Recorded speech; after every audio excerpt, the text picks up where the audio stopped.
Before start this video, please subscribe my channel and click on bell icon. Thanks. What makes a story strange? The plot, the writing, the characters, the formatting? Whether fiction or nonfiction, new or old, every book is a window into a vast new world, some stranger than others. No two novels are entirely alike. Humans have been captivated and confused by the written word for as long as there have been languages to write with. It only makes sense that in all that time, we have used our words in many weird and wonderful ways.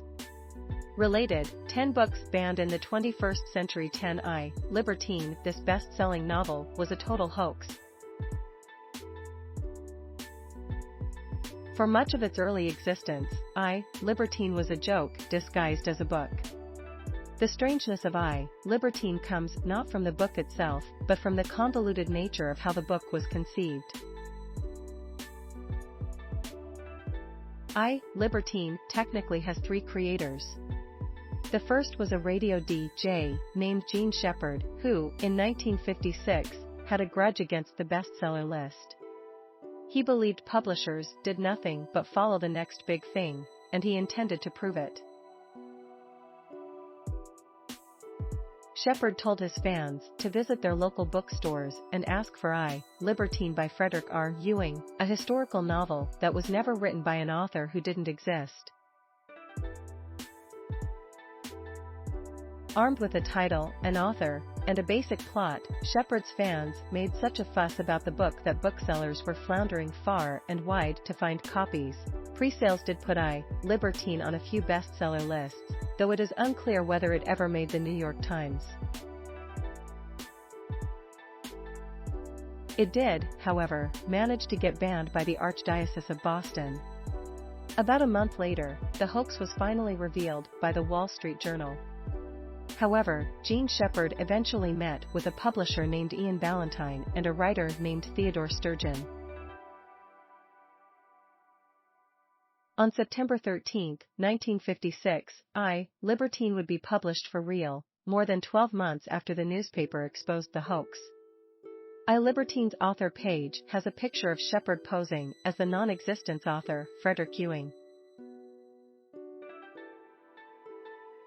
9 Codex Seraphinianus Encyclopedia of a World That Doesn't Exist. Codex Seraphinianus. The Codex Seraphinianus is the first of several books on the list that cannot really be read. First published in Italy in 1981, the Codex Seraphinianus is an encyclopedia written in an imaginary language by the Italian artist and industrial designer Luigi Serafini. It is completely unintelligible.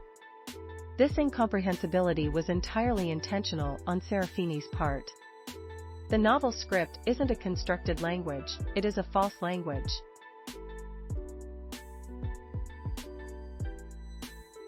The book creates a feeling of illiteracy which, in turn, encourages imagination. Like children seeing a book, they cannot yet read it, but they realize that it must make sense and imagine what its meaning must be.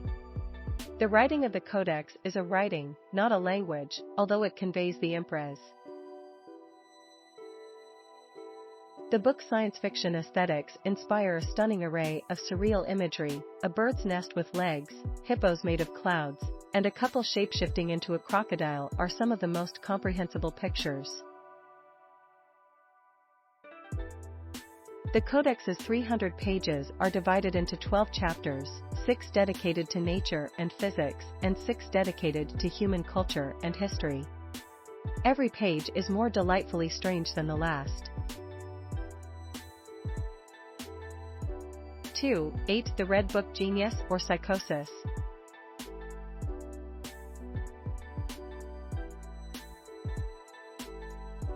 The Red Book. Book review. Carl Jung, a Swiss psychoanalyst and the informal apprentice of Sigmund Freud, described the writing of his manuscript, The Red Book, Liber Novis, as his most difficult experiment. The Red Book, though it is 404 pages, is a shorter psychedelic exploration of Jung's 7p. Both then and now, The idea of a well-respected psychiatrist publishing what some may view as a dream journal would certainly turn heads. It took Ewing 16 years to finish the Red Book, but due to the psychologist's fears of the book's contents ruining his reputation, it wasn't officially published until 2009, almost 50 years after the author's death. The Red Book is considered unfinished for reasons unknown.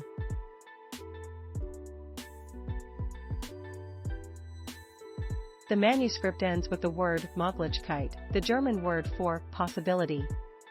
3. 7 Alphabetical Africa, a 1974 novel by experimental author Walter Abish, is a form of constrained writing that binds the writer to some pattern-like list of rules they can and cannot do. Abish constrains his novel using the alphabet. Chapter 1, entitled A, is written only with words starting with the letter A. The next chapter, entitled B, uses words starting with a B. For the following 26 chapters, the pattern continues until we get to Z, when all the letters of the alphabet are included. This constraint would be enough of a challenge for any writer, but Abish then takes it one step further. In the latter half of his novel, Abish reverses the pattern. Chapter 27 contains all letters except for Z. The novel persists for 26 more chapters until the 52nd chapter returns to where we started with nothing but the letter A. Although Abish does make a few mistakes along the way, the majority of Alphabetical Africa adheres to this constraint with precision and creativity.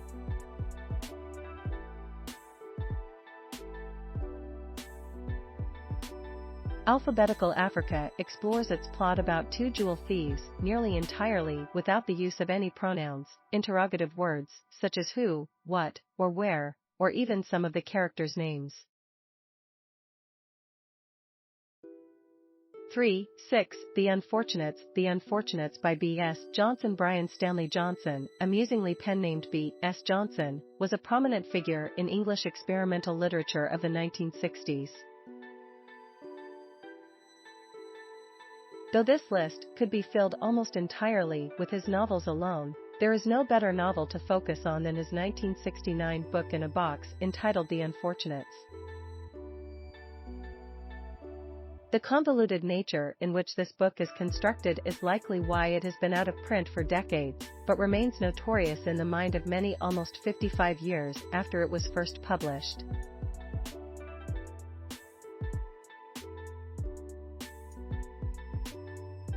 This novel is divided into 27 sections, some as long as a dozen pages or as short as a single paragraph, with only the first and last sections being specified.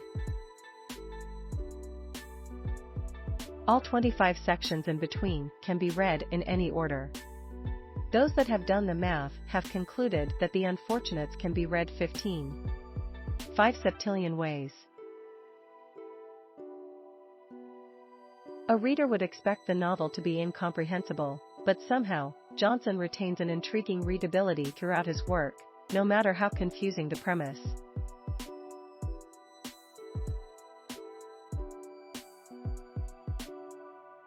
5.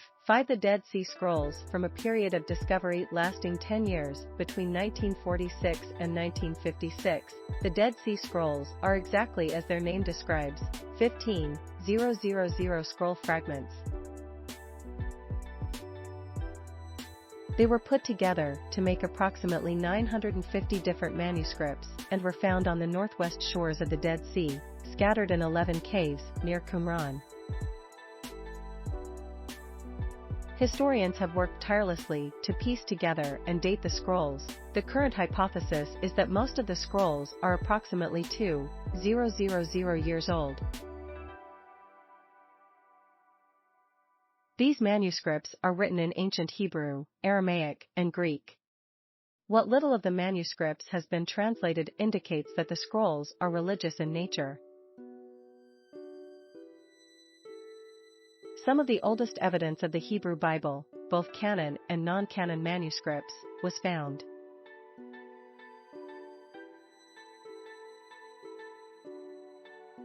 It's been over half a century since their discovery, and the Dead Sea Scrolls are still one of the most influential finds of modern theology, archaeology, and, specifically, Judean history. They provide precious insight into how the people who wrote them lived, how they thought, and even how their cultures developed and differed from each other.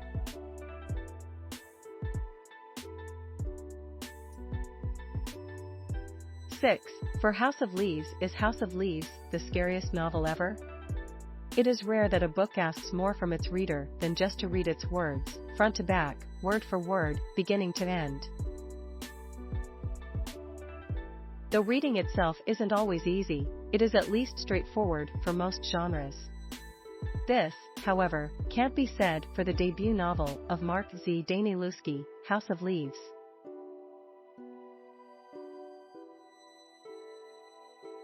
It's a labyrinth-like work of ergodic fiction about a documentary film that narrates a story about a labyrinth-like house and the family that lived there.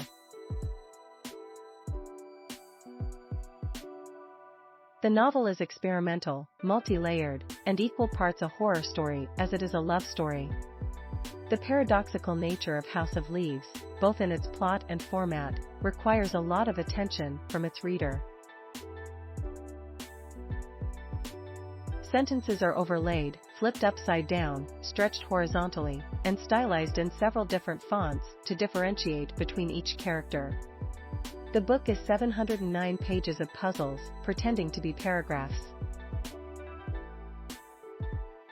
Even Danielewski's relationship with his own novel is strange. He says, "House of Leaves is a kid. I'm that kid's dad. By now, my kid has made a lot of friends, forged close ties, has a multitude of personal relationships I know nothing about. Now and then, my kid's friends think it's cool to meet the dad, but they don't want the dad hanging around for too long. They're not friends with the dad, they're friends with my kid." 7. 3. Finnegan's Wake. What's the deal with Finnegan's Wake? In many ways, James Joyce's final work is quite like a predecessor to Mark Z. Danielewski's first. Finnegan's Wake, written over a period of 17 years, is known as one of the most difficult-to-read novels in all of Western literary canon. It is a stream-of-consciousness work of linguistic experimentation which fractures its story between reality and a dream world so masterfully that almost 100 years after it was first published, much of its plot remains a mystery.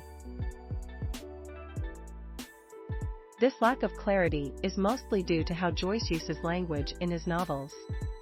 Joyce combines several languages to create a new dialect for his novel.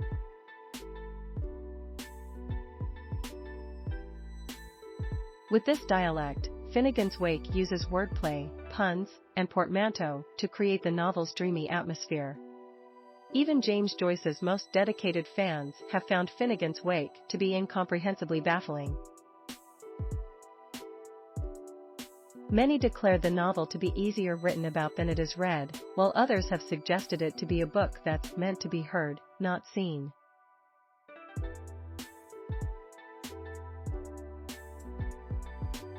Literary critic Eugene Jolas once remarked, "Those who have heard Mr. Joyce read aloud from work in progress know the immense, rhythmic beauty of his technique." 8. 2. The Voynich Manuscript. Secrets of the Voynich Manuscript. Wilfrid Voynich did not write the Voynich Manuscript. As an international book dealer, he was looking to expand his collection, and on a visit to Frascati, Italy, he discovered the manuscript that would establish his legacy.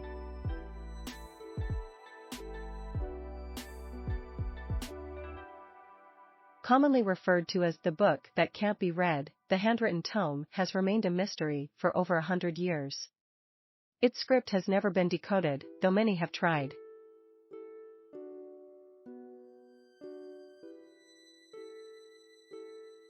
Its fantastical illustrations shed some light on the manuscript's contents.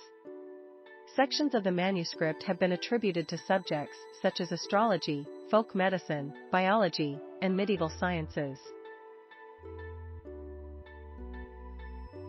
Some scholars have even speculated the manuscript contains information about magic and alchemy.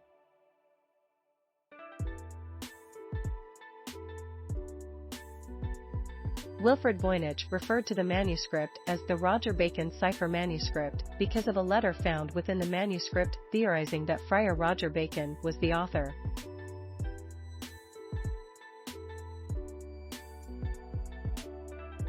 Other proposed authors include historical figures such as John Dee, Leonardo da Vinci, Giovanni Fontana, and even Wilfred Voynich himself. However, the carbon dating of the parchment proves that the codex is too old to have been a complete hoax. 9.1 The Story of the Vivian Girls in the Realms of the Unreal. Trailer. POV PBS Everything about the posthumously published works of Henry Joseph Darger Jr. is a mouthful. Its 28-word title, 15,000 page length, and even accompanying 350 artworks are astonishingly long.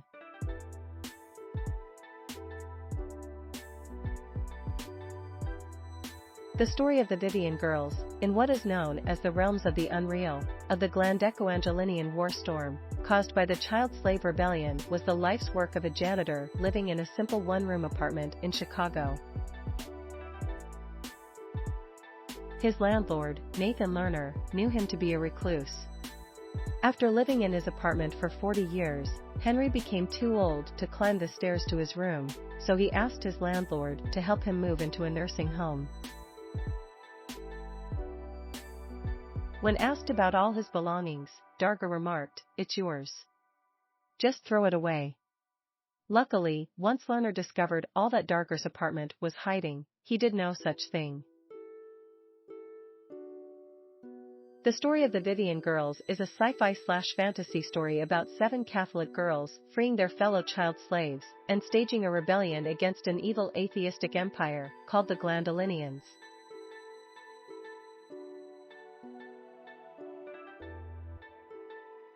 He embellished his story with hundreds of watercolor paintings with characters from his books, traced from discarded children's books and magazines. Some of these paintings were as long as 12 feet. All of this work was given up once Darger moved into the nursing home. He stopped writing altogether, and a year later, in 1973, Darger passed away. When asked again about what was to be done about his work just before he died, Darger only said, "Too late now." Lerner, who was ironically a very influential graphic designer, worked tirelessly to preserve Darger's work. Thanks for watching. Credits to listverse.com. Please subscribe my channel for more videos.